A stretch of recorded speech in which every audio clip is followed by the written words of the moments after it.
as I previously mentioned, I think one of the craziest and most just blatantly racist things said on the GOP debate stage last night was Vivek Ramaswamy saying we need to get rid of birthright citizenship. And I know there's a lot of people out there who are like, it's not like too racist. But to me, it is just the core fundamental racism that exists. Because if we start from the idea that America should be a meritocracy, which I think most Americans would agree with, it doesn't make any fucking sense to determine what rights that you get because of the citizenship status of your parents. Birthright citizenship is one of the coolest, like a lot of countries never had that sort of thing. Yep. And it is so awesome that we say, hey, it doesn't matter who your parents are, you get the rights of American citizens because you were born here.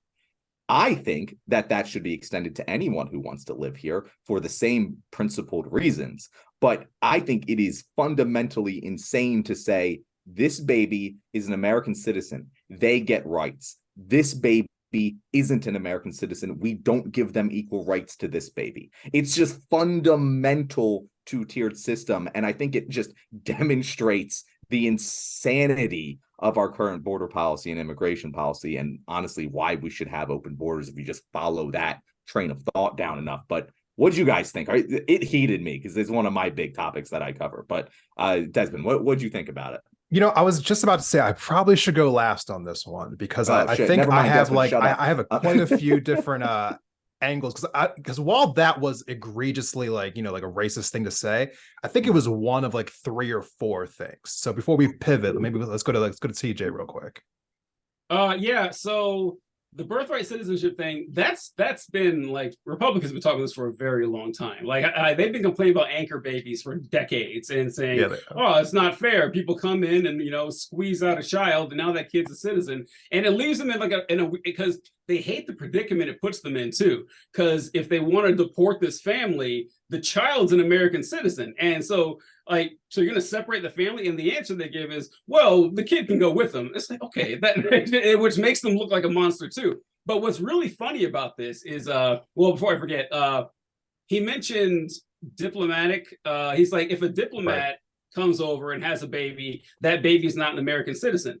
And then he quoted the 14th Amendment saying that everyone born in the United States and subject to the laws therein, and it's like, okay, that's why diplomats don't get birthright citizenship. Like, diplomatic immunity is the fucking reason that baby doesn't have birthright citizenship. Like, it's legally codified.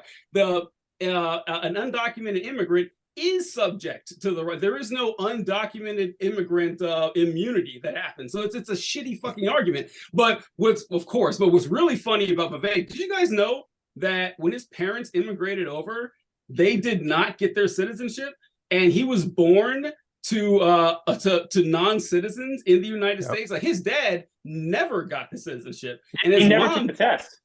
And his mom didn't become a citizen until he was like 20 years old. So it's just, once again, like, Vivek kind of let me down. Like, he dialed it back a lot, and his handlers probably told him to. Horrible fucking idea. Because, buddy, come on, like, you're not gonna win. Everyone knows this. So just go balls out, man. Just like how, and I was like, he tried to, but then the real Vivek started coming out and everything, and that was pretty fun. But yeah, I think I am appalled by it, of course, but it wasn't quite as shocking to me because, like, yeah, of course they're gonna say that. Dan, what do you think?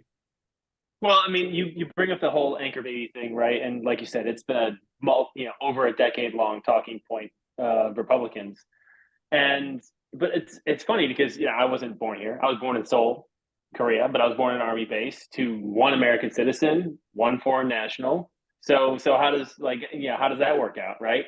Where does that play into this? And there's been a number of American citizens or a number of non-American citizens who have served in the military too. So what if they have children, right? So according to this policy, and it tended to be a lot of people a lot of them I knew were of Mexican descent, or came from Guatemala or Puerto Rico, which is it should be a U.S. state, and so we should have that policy in place where people, even if you're squeezing out a baby just to get that kid American citizenship, kudos to you. You made it over the border pregnant. You made the journey pregnant. You managed to get here, get a kid out, be like, ha, I got you. You're like, okay, you win this round. Like, you made it, you got to the next level. Congratulations for you. There you go. And I just think about back to that debate with Bush Sr. and I think it was Reagan, and they were talking about policies in Mexico and like, should Mexican immigrants be allowed to be taught in public schools? Yes, should we pay for that in Texas? And George H.W. was like, I have family that are Mexican. And they're just as they're hardworking, great people. And so I relate to them on a fundamental level. And yes, we should be caring for these people. They're our neighbors. And where did that Republican Party go? Where did that fall apart? And so then you get fast forward to 2023, and you got people of immigrant descent parroting the same rhetoric. And then it makes you wonder, like, where did the wiring become disconnected in this? Where did the rational desire for something meaningful just go out the window?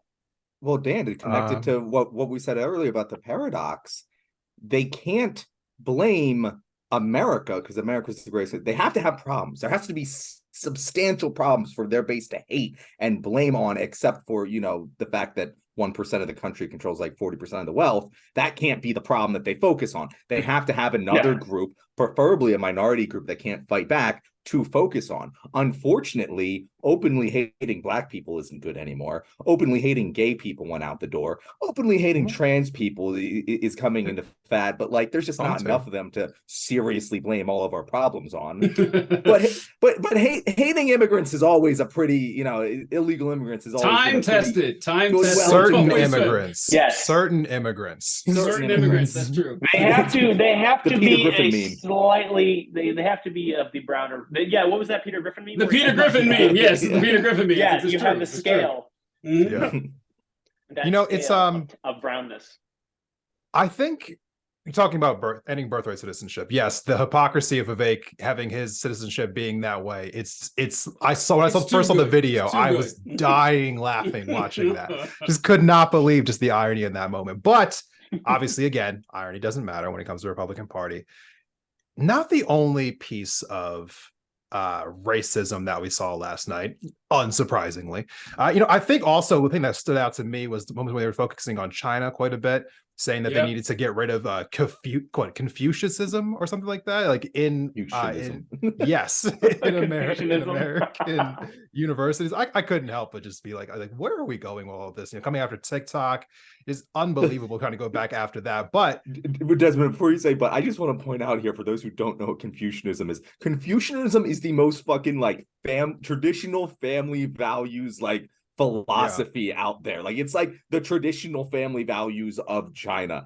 And like if Republicans actually heard it and it wasn't called Confucianism, they'd be like, yeah, no, I like that. But just want to point that out there for anyone who's wondering. But it's the same thing with Islam. I mean, like there's very little daylight between Christianity and Islam, and like that's just funny that they hate you. Sorry, Desmond, go ahead. No, it's fine. I think the thing that I can't help but get over, just on a more like realistic point of view though, they keep coming back to the southern border, talking about immigration again and again and again and again. And this is the part I was talking about earlier in our previous segment about how they distort the truth so much.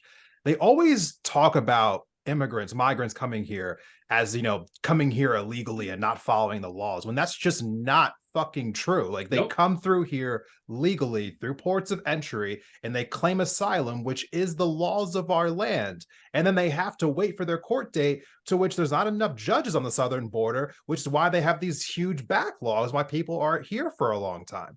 It's just so disingenuous. If they were really trying to be honest, which they never are, but if they were, they'd have an issue with the fact that the asylum laws aren't what they want them to be. But instead of doing that, instead of framing it that way, they just call these people illegal, though they're not, say that they're doing something illegal, though they're not, and then demonizing these people and saying like, oh, we have to focus on this because they're bringing all this crime here, even though it's proven time and time again that the migrants who come here commit less crime than actual like U.S. citizens. But none of that seems to matter. So it's just this demonization of people who are coming here on the run, fleeing, whatever that they are fleeing down in Central America and South America. And they get up here and they're just completely mistreated by both parties, the Republicans even worse. So it's disgusting to me just how much they are like essentially the pawns of our political system time and time again. Well, they have to be. They have to be. How like you said, it's not fashionable to demonize Black people anymore. It's far more fashionable to demonize, or like less fashionable, right? Like they can't, go out on the debate stage and say, we can't let any more Blacks in America. Yeah. But they say, but Mexicans, do it implicitly though. Illegal immigrants. Yeah, they have to. It's the same thing. It's the same exact thing. To them, it's the same thing. They do not like seeing people. And again, the catalyst for this was Obama getting elected. The fact that your average, everyday white boy racist could see a man that he deems that they would deem less than them rise to the highest office in the country and do so with such style and grace and eloquence was the reason Trump was even elected in the first place. If we didn't have Obama, we wouldn't have had Trump. It never would have happened. 100%. So Desmond, you're right on point there, because of course it's disingenuous, because everything they do is disingenuous. And then when you get that one odd case of a migrant assaulting someone or murdering someone, and then all of a sudden it's all of them. It's people with the coyotes crossing the Rio Grande with their weapons and satchels full of cocaine, right? But the reality is, and we saw this when they implemented new policies, look at what it did to American agriculture when they put that policy in Florida. Now they got a bunch of slow-ass white people out picking oranges, and they realize, oh my God, we need these people who come across the border. It's like the American economy functions as a result of all of these pieces of it. And that includes our Mexican neighbors and our other South American neighbors. And so they're probably fleeing hardship. Okay, let's help them have a better life. I don't know, because that's what the Statue of Liberty said. You sure about that? I don't know. No, but we say they gotta. Well, that was the idea, right? Yeah, it was. Yeah, but it came from France. What does that tell you? But they have. So the Republicans are concerned. Yeah, they have to. Like, you're right. They still do, like Doug's saying, they still do demonize Black people. They just have to burn a lot more calories trying to do so. They can't just come right out and say, like Trump did with, the Mexicans are sending rapists. Like they're. Someone mentioned it earlier in the show. Is like, well, it's a culture problem, or the Black fathers are an issue here. Like they have to really like dance around it and get to the right point to their point. But it's still there. Yeah. Some folks have been asking questions, and I just want to be super clear. Did your father also take the citizenship test, and is your father a citizen? He did not, and that's a choice that he has made for familial reasons, but my mother did. And I think that every immigrant who comes to this country in order to become a full voting citizen has to do the same. And I believe in being consistent about my policies where... So your father is not a citizen of the United States? He's not. Okay. And your mother, when did your mom take the citizenship test? Was it before or after you were born? After I was born. After you were born. Okay. After years of being in this, following the legal process of becoming a naturalized citizen, she followed it through the legal process. And so you gained citizenship through birthright then? Well, but you gain citizenship through birthright citizenship in that sense too, right? I mean, every American. So what I want to do is revive a vision of citizenship where every kid who enjoys... I'm sorry, just to backtrack. So your father is not a citizen, They came to this country legally. They were in this country legally. So my view is any kid who is born in this country of parents who are here legally, that's the scope of where birthright citizenship applies.